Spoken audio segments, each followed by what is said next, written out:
देखिए अब बात करने जा रहे हैं कार्नोस थ्योरम। ये कार्नोट्स भी पढ़ते हैं, कार्नो भी पढ़ते हैं, ठीक है।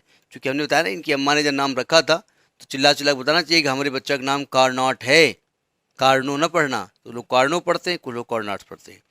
देखिए आप जानते हैं कि कोई भी हीट इंजन काम कैसे करता है? सोर्स से हीट लेता है, सोर्स से एक सोर्स होता है। भाई हीट इंजन कैसे काम करता है? एक सोर्स होता है, ये सोर्स होता है, इसका टेम्परेचर मान लिया T1 है। यहाँ एक वर्किंग सब्सटेंस है आपका सिलेंडर, ये यहाँ से हीट लेता है, ये कुछ वर्क करता है और बची हुई हीट को Q1 मान लिया, बची हुई हीट को Q2 को वो सिंक में ट्रांसफर कर देता है, यही होता है ना। और इसकी इफिशिएंसी होती है वर्क डन अपान या आउटपुट अपान इनपुट, वर्क डन अपान इनपुट हीट, यही होती है ना। कार्नो साहब ने कहा अगर इन दो टेम्परेचर, ये सिंक का टेम्परेचर T2 है, अगर इन दो टेम्परेचर पे दो प्रकार के, अच्छा दो प्रकार के इंजन भी होते हैं सिस्टम, एक रिवर्सिबल एक इरिवर्सिबल। कार्नो साहब का रिवर्सिबल इंजन था, मतलब वो सिंक सोर्स से हीट लेता था, वर्क करता था और सिंक पे ट्रांसफर कर देता था, और बाद में सिंक से भी वो हीट ले सकता है और उस पर हम वर्क कर दें और वो सोर्स में ट्रांसफर कर देगा। अभी सेकंड लॉ हमने क्या बताया कि भाई आप यहाँ से हीट ले लीजिएगा, आपको यहाँ ट्रांसफर करने में दिक्कत है ना, तो इस पर थोड़ा सा अलग से वर्क करना पड़ेगा, कंप्रेसर वर्क कर देगा, एज ए रेफ्रिजरेटर वो काम करता है। तो कार्नो साहब ने कहा अगर दो टेम्परेचर लिमिट्स के बीच में एक रिवर्सिबल और एक इरिवर्सिबल, मतलब एक इरिवर्सिबल और एक कार्नो इंजन अगर काम कर रहे हैं तो कार्नो इंजन सबसे ज़्यादा इफिशियंट होगा, उससे ज़्यादा एफिशिएंसी किसी भी इंजन की नहीं हो सकती है। क्यों कहा उन्होंने? कि उनको मालूम था कि हमारा इंजन वैसे थ्योरेटिकल है, बनना है नहीं, थ्योरी हमने बताई है तो बता दो, प्रूव भी कर दिया उन्होंने। तो लिखो जरा, according to Carnot's theorem, according to Carnot's theorem no heat engine, inverted comma के अंदर लिखिए no heat engine, no heat engine है, नौ न लिख देना।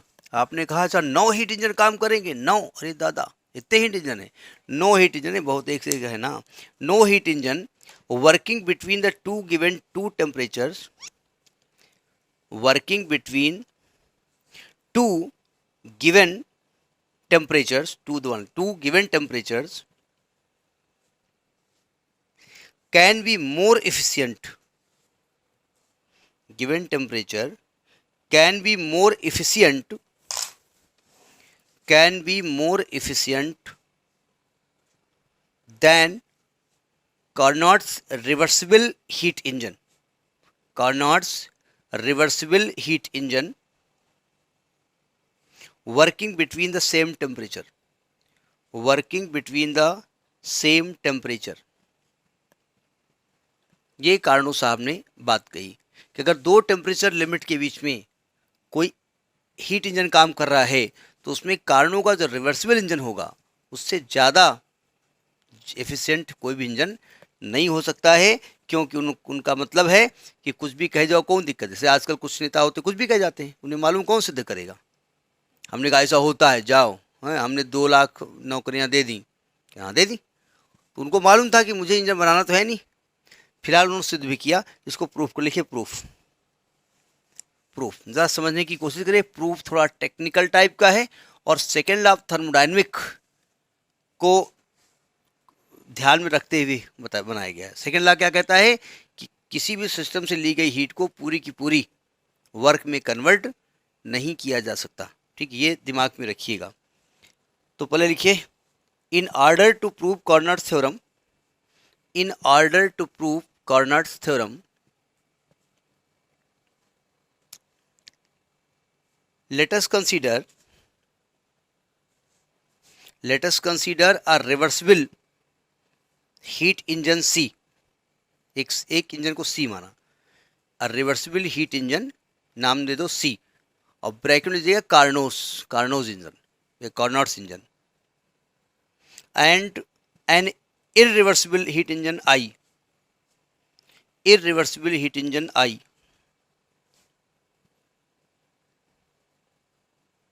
working between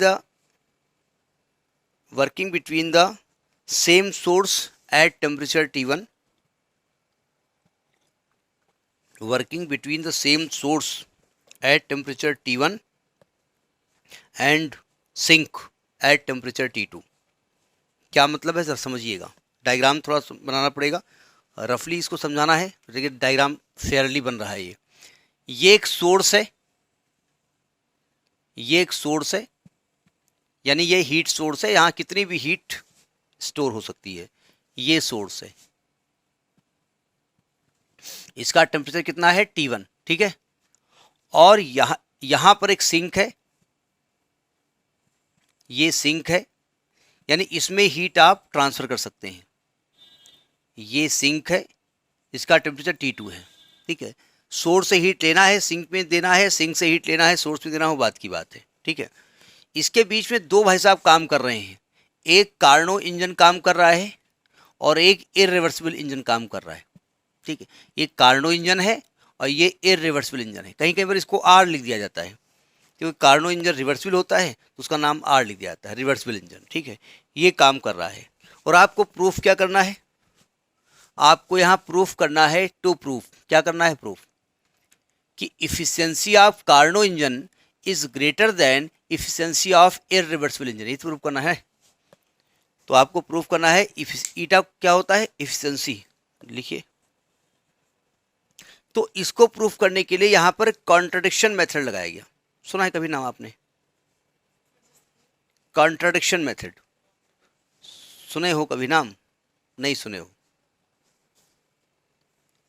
हैं। जिससे आपको प्रूव करना हो कि केपी वाजपेयी बहुत गोरे हैं या काले हैं, तो आप कॉन्ट्रडिक्शन करेंगे, पहले मानेंगे गोरे हैं, ये मान के चलेंगे, फिर कुछ ऐसी गोरे होने की प्रॉपर्टी जो होनी चाहिए तो वो उनके अंदर नहीं पाएगी। हमने उसमें लाइट टार्च मारी और लाइट रिफ्लेक्ट ही नहीं हुई, जबकि गोरा आदमी है तो लाइट कैसी होनी चाहिए, रिफ्लेक्ट हो जानी चाहिए 70-80%, उसमें 10% रिफ्लेक्ट हुई। ये सिद्ध करता है कि गोरे नहीं हो सकते हैं, नहीं होता, ऐसे कुछ चीज़ें आप बता देंगे तो कॉन्ट्रडिक्शन होता है।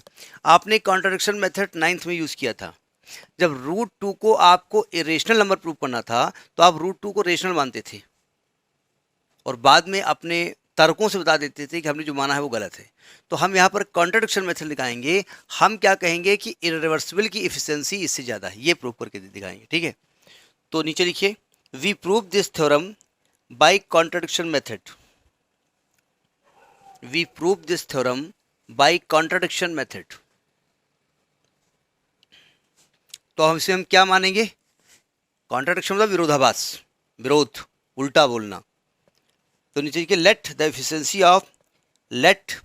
Efficiency of irreversible engine is greater than efficiency of Carnot engine.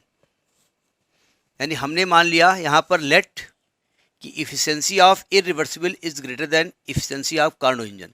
यहाँ लिख दो चाहे, ये ईसी जो है वो है इफिशिएंसी ऑफ कॉर्नॉट्स इंजन, कॉर्नॉट्स इंजन, ये इंजन लिखा हुआ है, और ये है आपका efficiency of irreversible engine, reversible engine, ये इसका कोई इंडिकेशन है, ठीक है।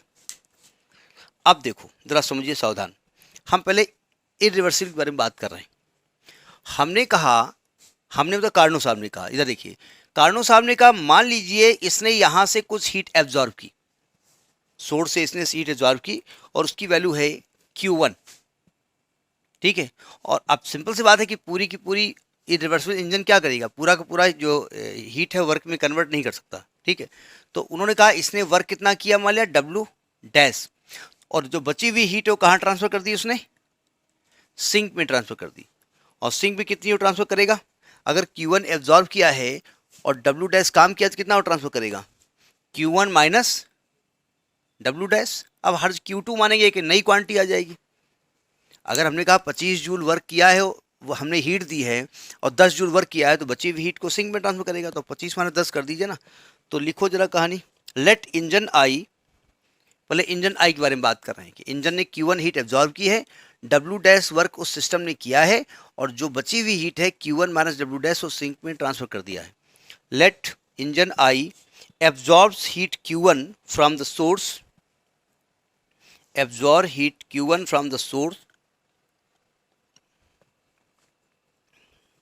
and does work W dash and does work W dash and rejects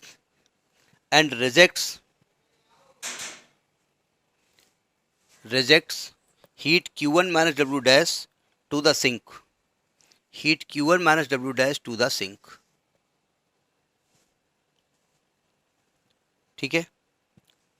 अब यहां पर जो सिंक है, ये कार्नो साहब ने क्या किया, अब चालाकी से अपने इंजन को एज ए रेफ्रिजरेटर काम किया। देखो ध्यान से, सावधान।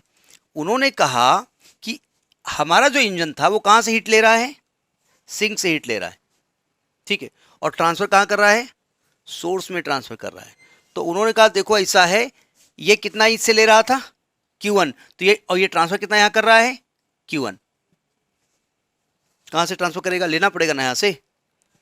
तो यहां से हीट लेगा तो इतनी ज्यादा, टेम्परेचर इसका ज्यादा है, तो उन्होंने कहा इस पर हम बाहर से वर्क कितना करेगा W, तो ये W, तो ये यहां से कितनी हीट लेगा बताइए आप, प्रैक्टिकली बताइए। Q1 ट्रांसफर करना है, जितनी हीट ये लेंगे प्लस W उसमें जोड़ेंगे और मिल करके Q1 मिलेगा, तो यहां से हीट कितनी लेंगे बताइए, मैथमेटिकली निकालो। हमको यहाँ Q1 ट्रांसफर करना है और यहाँ से Q1 तो लेंगे नहीं, यहाँ से जो भी हीट लेंगे उसमें W प्लस होगा और दोनों मिलकर Q1 के बराबर होगा। यानी कि यहाँ से अगर हीट Q2 मान लें तो उसमें W प्लस होगा और ये Q1 के बराबर होगा। तो क्या Q2 Q1 माइनस W नहीं होगा, तो यहाँ से कितनी हीट ले रहा है Q1 माइनस W। नहीं समझे, ठीक है। अब आप ही कह सकते हैं Q2 को क्यों नहीं माना आपने, अगर Q2 मानते ना तो एक नया इक्वेशन बनाना पड़ता हमको, इसलिए नहीं माना, इक्वेशन जैसे ज़्यादा हमको ना बनाने पड़े। तो लिखो कहानी, लेट इंजन सी बोले तो कार्नो साहब का engine, let engine C works as refrigerator,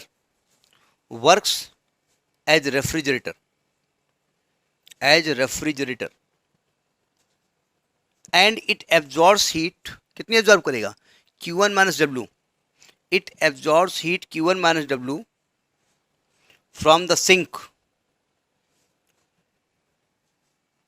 sink and work W is done on it, and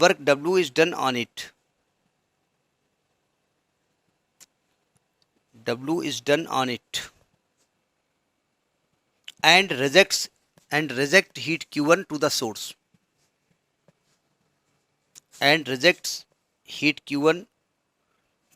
source, अब जरा समझिएगा, एज बाई माई एजम्पशन, मेरे एजम्पशन के अनुसार आपने क्या कहा है, efficiency of irreversible engine is greater than efficiency of Carnot engine, यही तो आपने माना है, ठीक है। इसका मतलब जिसकी इफिशियंसी ज़्यादा है वो वर्क ज़्यादा करेगा, तो यानी कि हम ये कह सकते हैं कि W डैश जो है वो ग्रेटर देन W होगा। और वैसे भी समझिएगा W dash work done by the system है, और बाय द सिस्टम जो वर्क होता है वो पॉजिटिव होता है, और W work done on the system है, ठीक है, तो वो निगेटिव होता है, ठीक है, तो ये ग्रेटर होगा। यानी कि क्या मैं कह सकता हूं कि अगर W डैश माइनस W लें इज अ पॉजिटिव क्वांटिटी, कह सकता हूं ना।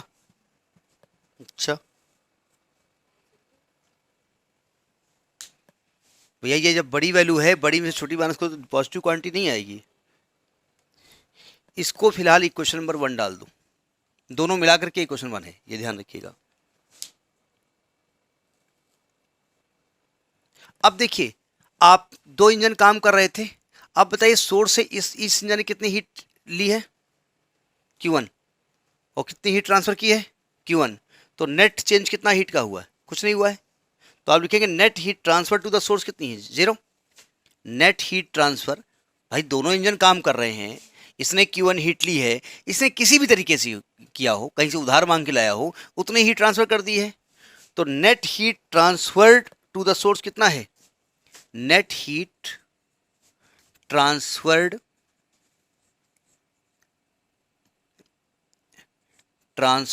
टू द सोर्स कितना है, 0। ध्यान समझिएगा, थोड़ा टेक्निकल चीज है, ये 0 हो जाएगी जा करके।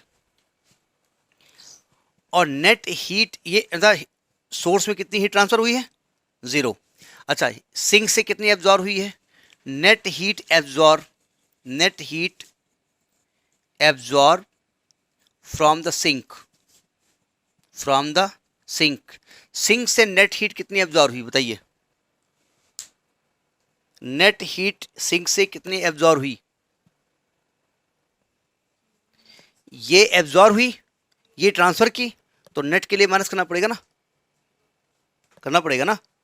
तो यानी कि Q इतनी माइनस इतनी करोगे ना भाई, नेट हीट एब्जॉर्ब आप पूछ रहे हो ना, इसका मतलब सिंक से इसने Q1 माइनस डब्ल्यू ली और इसने इतनी ट्रांसफर कर दी, तो नेट कितनी हीट एब्जॉर्ब हुई, Q1 minus W minus Q1 minus W dash.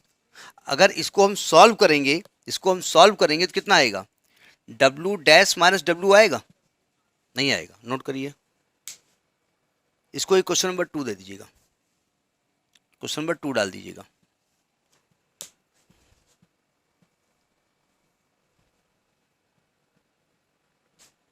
ठीक है, ये तो अलग अलग आपने निकाला है।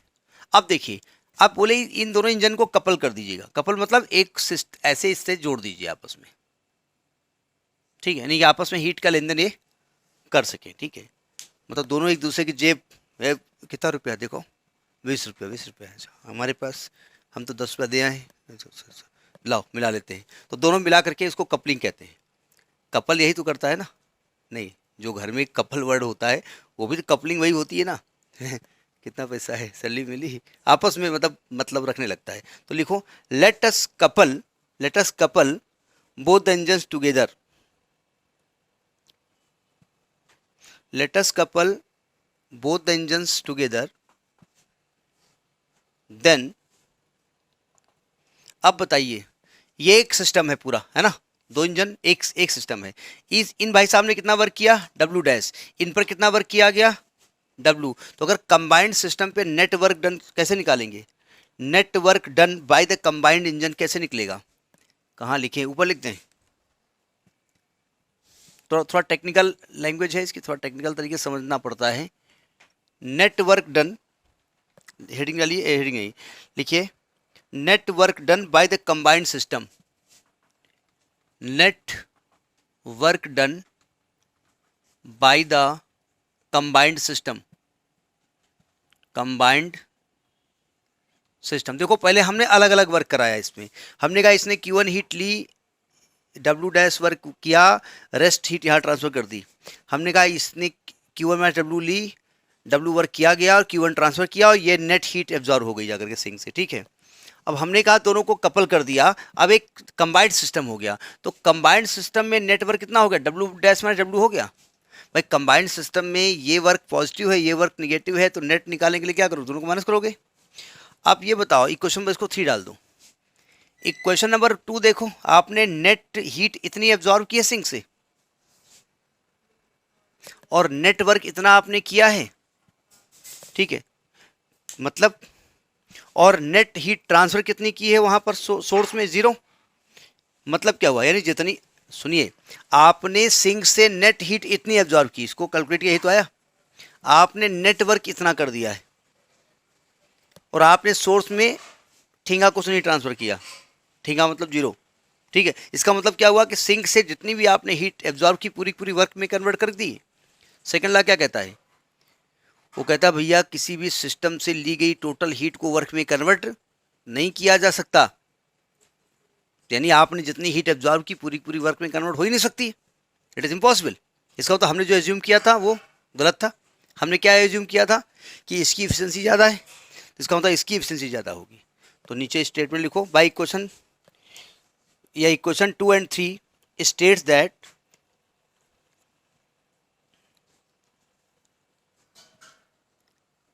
that total heat absorbed by the sink is converted into work. Total heat absorbed from the sink is converted into work which violates, violate जानते हो ना, violation होना, violates the second law of thermodynamics, which violates the second law of thermodynamics. ये second law of thermodynamics को violate करता है। So our assumption is wrong, so our assumption is wrong. हमारा assumption क्या था? हमारा एजम्पशन ये था, आवर एजम्पशन, ये ऐसे लिखिए, देखिए आवर एजम्पशन